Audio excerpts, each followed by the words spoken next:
Welcome to my channel .com computer academy. .com computer একাডেমিতে আপনাদের পুনরায় স্বাগত জানাই। আজকের এই ক্লাসটি খুবই গুরুত্বপূর্ণ ক্লাস। এই ক্লাসে আমরা আলোচনা করতে চলেছি মাইক্রোসফট ওয়ার্ড বা এমএস ওয়ার্ড নিয়ে। তো চলুন দেখে নেওয়া যাক এমএস ওয়ার্ডের মাধ্যমে আমরা বিভিন্ন ইম্পর্টেন্ট কাজগুলি কিভাবে আমরা করতে পারি। চলুন আমরা পুনরায় চলে যাই কম্পিউটারের মধ্যে এবং আমরা নেক্সট ক্লাসটি শুরু করি।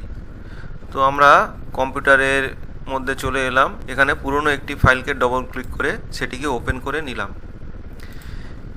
এবারে আমরা নেক্সট ক্লাস দেখতে পাচ্ছি ইনসার্ট।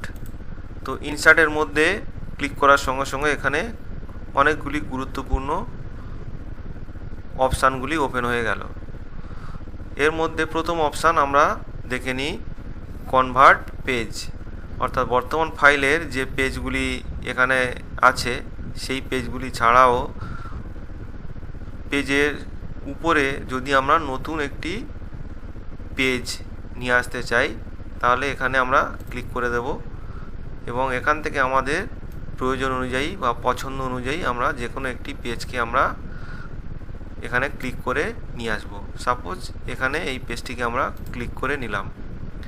তো এই পেজটি কিন্তু ওই বর্তমান ফাইলের ফার্স্ট পেজের কিন্তু চলে এলো। আমরা ক্লিক করার সঙ্গে সঙ্গে ওটি কিন্তু ফার্স্ট পেজে চলে এলো, অর্থাৎ 1 নম্বর পেজ আমরা এখান থেকে দেখতে পাচ্ছি। 1 নম্বর পেজ আমাদের কাজটি কিন্তু 2 নম্বর পেজ থেকে আবার শুরু হয়ে গেছে, অর্থাৎ এটি আমাদের সুন্দর একটি চমৎকার একটি ফটো এখানে চলে এলো। এই ফটোটিকে যদি আমরা ক্লিক করে নিই তাহলে আমরা কিন্তু এই ফটোর কালার পরিবর্তন করতে পারবো। এখানে আমরা কালার অপশানে ক্লিক করে দিলাম। দেওয়ার সঙ্গে সঙ্গে দেখতে পাচ্ছি আমাদের বিভিন্ন রকম অপশান দিয়েছে এটিকে চেঞ্জ করার জন্য। সাপোজ আমরা এখান থেকে যদি এটিকে আমরা ক্লিক করে দিই এবং সঙ্গে সঙ্গে ওই কালারটা এর মধ্যে চলে আসবে। আমরা অন্য একটি কালার যদি নিয়ে নিই, সাপোজ এখানে এই কালারটিকে যদি আমরা নিই বা এখানে এই কালারটিকে যদি নিই তাহলে ক্লিক করার সঙ্গে সঙ্গে কিন্তু ওই কালারটি ওর মধ্যে চলে আসবে। তো এটি খুবই চমৎকার ব্যাপার। এছাড়াও আমরা এখান থেকেও আমরা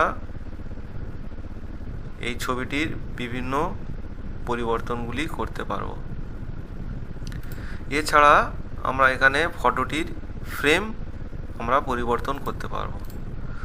তো এখানে বিভিন্ন রকম ফ্রেমগুলি দেওয়া আছে, আমরা পছন্দ অনুযায়ী সেই ফ্রেমটিকে আমরা নিতে পারি।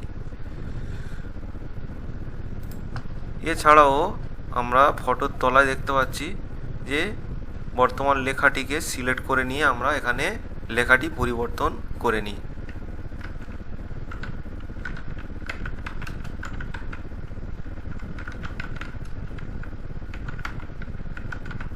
আমরা টাইপ করে নিলাম।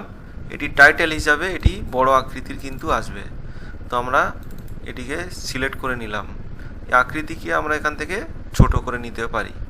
তো আমরা এখানে আমরা একটু আকৃতিকে ছোট করে নিই বা এটি আমরা সেন্টারাইজও করে নিয়ে নিতে পারি, আকৃতিকে ছোট বড় করে নিতে পারি বা এখান থেকে কালারেরও পরিবর্তন করতে পারি।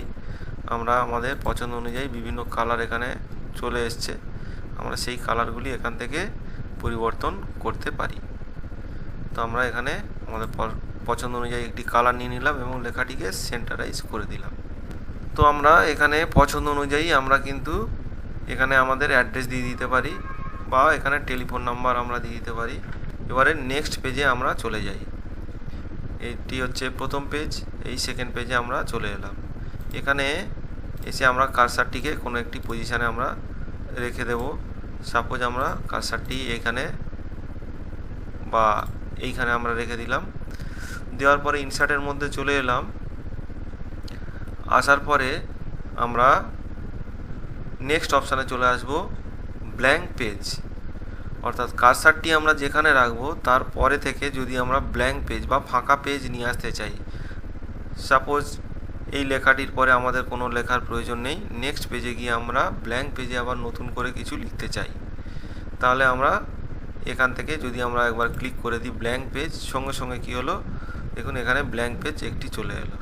যতগুলো আমরা ক্লিক করব ততগুলি ব্ল্যাঙ্ক পেজ চলে আসবে, অর্থাৎ কার্সারটি যেখানে ছিল তারপরে থেকে কিন্তু ব্ল্যাঙ্ক পেজ এবং নেক্সট আরেকটি কিন্তু ব্ল্যাঙ্ক পেজ এখানে চলে আসবে।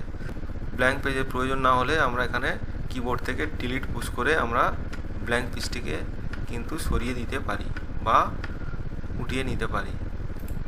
এখানে রেখে আমরা এখানে ডিলিট পুশ করলে পুনরায় ব্ল্যাঙ্ক পেজটি কিন্তু উঠে যাবে।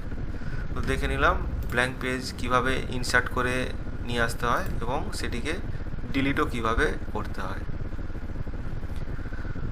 এটি খুবই গুরুত্বপূর্ণ কাজ। এরপরে আমরা নেক্সট আমি একটি ব্ল্যাঙ্ক পেজে চলে এলাম এবং এখানে এসে ইনসার্টের মধ্যে গিয়ে আমরা পিকচারের মধ্যে চলে এলাম।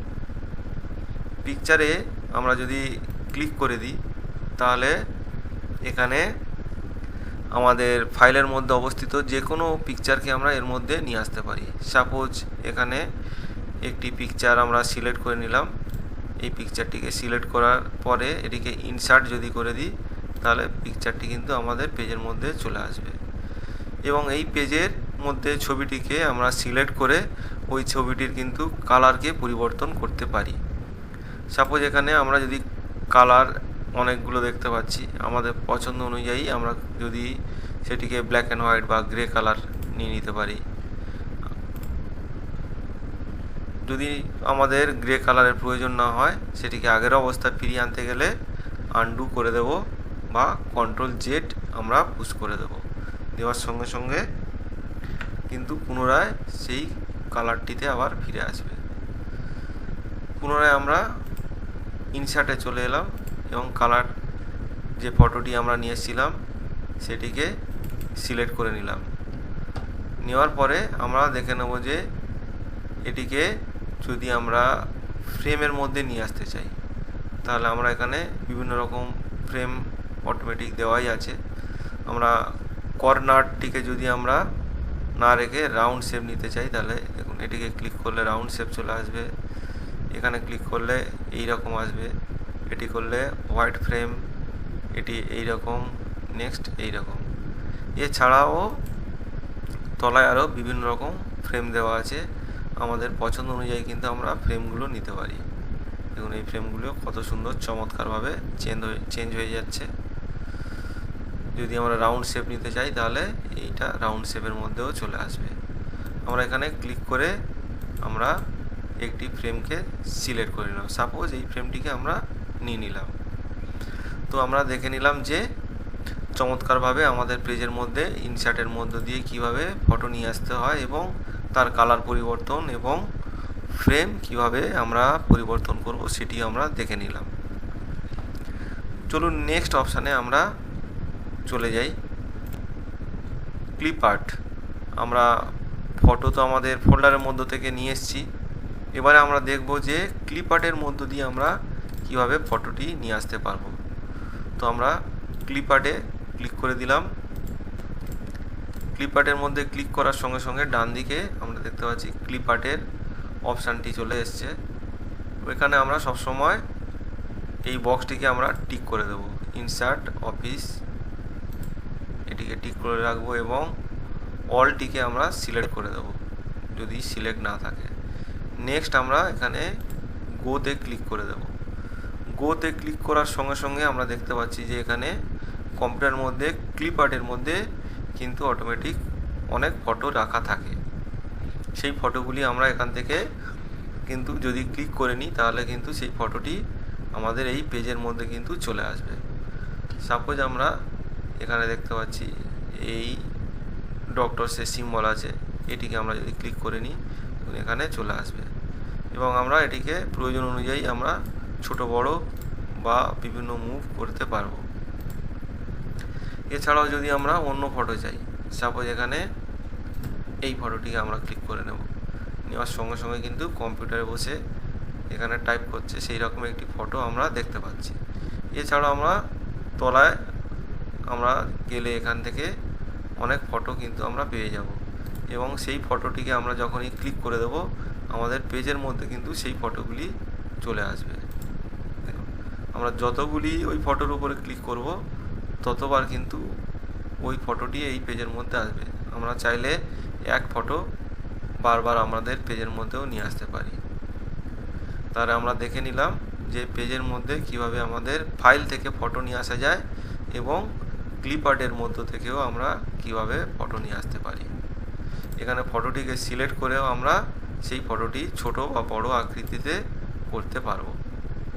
যে ফটোটিকে আনা হয়েছে সেই ফটোটিকে সিলেক্ট করে সেই ফটোটির কালারও আমরা এখান থেকে কিন্তু চেঞ্জ করতে পারবো। সাপোজ আমরা এখানে এই কালারটি বা এই কালারটি যে কোনো একটি আমরা কালার নিয়ে নিতে পারি। আমরা এখান থেকে এটিকে ক্লিক করে দিলাম। যদি আমাদের ফ্রেমের প্রয়োজন হয় তো আমরা এখান থেকে ফ্রেমটিকেও নিয়ে নিতে পারবো। তাহলে আমরা দেখে নিলাম যে ইনসার্টের মধ্য দিয়ে গিয়ে আমাদের বিভিন্ন গুরুত্বপূর্ণ কাজগুলি। তো আজকের ক্লাস এই পর্যন্তই। আমার এই ধরনের ইম্পর্টেন্ট ক্লাসগুলি সর্বপ্রথম দেখার জন্য আমার চ্যানেলটিকে অবশ্যই সাবস্ক্রাইব করে রাখুন। দেখা হবে পরবর্তী ভিডিওতে। সবাই ভালো থাকুন।